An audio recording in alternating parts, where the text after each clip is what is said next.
the cookie recipes. And so the Spade said the thing that he liked about the story was that Flitcraft had to adjust to falling beams.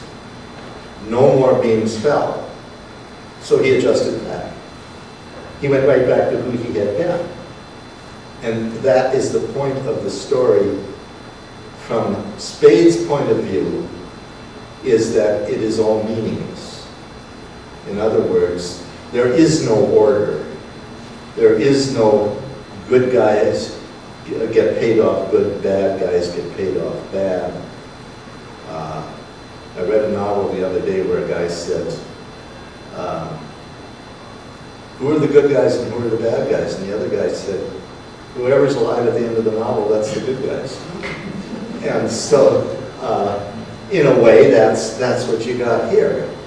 And so, this is Spade, at that point, telling Bridget, watch out. I'm not taking them. You can't escape me. You can't fob me off. You can't, there's no tale you can tell that will deter me. And because all we've got is what we do and who we are. Everything else is meaningless. Now that's not me talking. It's maybe not even Hammett talking, though I think it probably is. It's certainly Spade talking. And so it's absolutely essential to the novel, the Flitcraft story. And Flitcraft, by the way, is the name of, I dug it out by sheer chance. I was looking at books at the library that were for sale for a dime one day, and there was a thing from the 1920s, the Flitcraft insurance tables. And Hammett, being a private detective, would have known about the Flitcraft insurance tables, so he took the name and used it for that story. That's great. Do you think that Bridget got the message? Did she understand why she was being told the story? No. Bridget didn't have the depth of mind. She was very smart and tricky and talked very fast, by the way, which Hammett was very deliberate in making her a fast talker. And in the movie, if you notice, she's a very fast talker. And Hammett got this from a German criminologist. Hammett studied his book in criminology. And in there he said that all pathological liars talk very fast because they're trying to cover their lies all the time with verbs and words.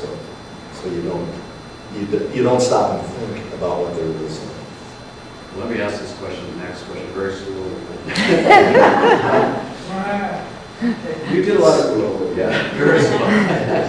You did a lot of research on real locations in San Francisco that were described in the novel. Can you tell us how you came to do that and some of the things you learned? Well, the whole novel Hammett that I wrote in 19, it was published in 75. British first edition? British, yeah, let's cover it. My agent, Henry Morrison, was out from New York. And we had dinner in Sausalito, and this was like 1973, maybe 2 or 3. I was working on a novel called Interface. The world's worst jacket. And we were driving across the bridge, and the foghorn, the Golden Gate Bridge foghorn, and I said, the fog was in, it was misty, wet, cold, beautiful weather. And I said to Henry, it's a Sam Spade, it's a Dashiell Hammett kind of night. And Henry just said, I wonder what would happen if somebody ever wrote a novel about him. And that passed right over me. And a few days later, I was at that point living in Mill Valley, Tam Valley. And I couldn't get it out of my head, this idea about Sam Spade, about Dashiell Hammett.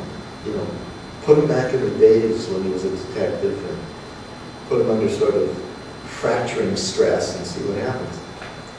And so I called Henry up and I said, Henry, I can't get that idea about a novel about Dashiell Hammett out of my mind. He said, Joe, forget about it. Helen would never let you write that novel. She would never let it be published. Forget about it. I said, oh, okay. And 3 weeks later, Henry called up and said, listen, Joe, I have a contract for you on that Hammett novel of yours. So then suddenly I had to do the research. You know, the only book out then on Hammett was a case book by Nolan, William F. Nolan. And that was the only source book there was. But there was a professor named Gottschalk who was working on a book about Hammett that he never wrote. And he'd done a lot of research, contacted a lot of people. He just said, I'm never going to write that book, Joe. Here, take all my research. So that gave me a big leg up.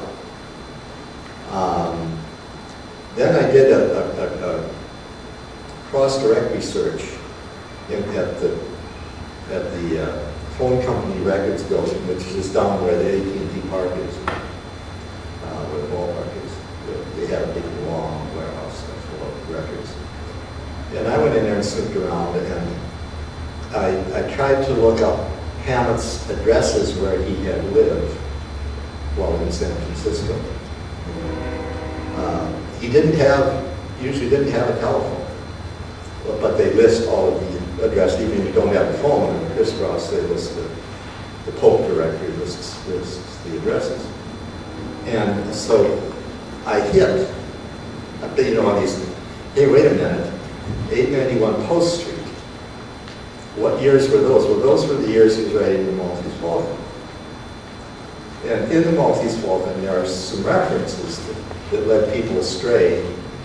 Fritz Lieber thought that he lived on Geary.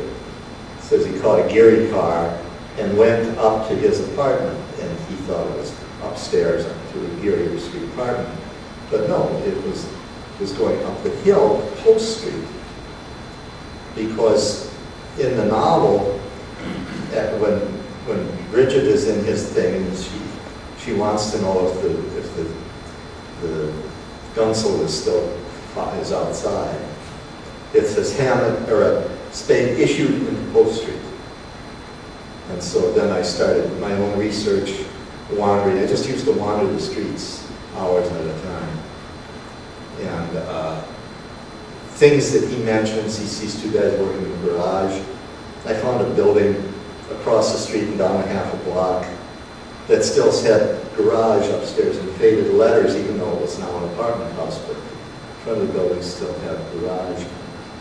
So stuff like that. And his office, by just taking a map from the era and just checking every reference that he gives, you come up with the Hunter Doolin building. It has to be. It's the only place it could be. It was the only place when he has the Falcon after the sea captain brings it and dies in his office, and he goes out by a side door to an alley through a court, and at that time, that was the only building that had an alley and a court that would lead you to another street where he could get a taxi cab down to the stage depot, the bus depot, at 5th and Mission, and leave the Pickwick bus depot and leave the Falcon off there and get a train checkpoint. So things like this.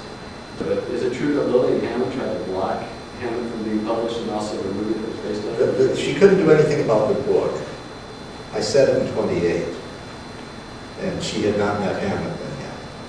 You can't malign a dead man, so she couldn't do anything about me writing about Hammett. But then when Coppola bought the movie rights, she wrote a letter to him that he passed on to me with his reply. She wrote a letter to him saying,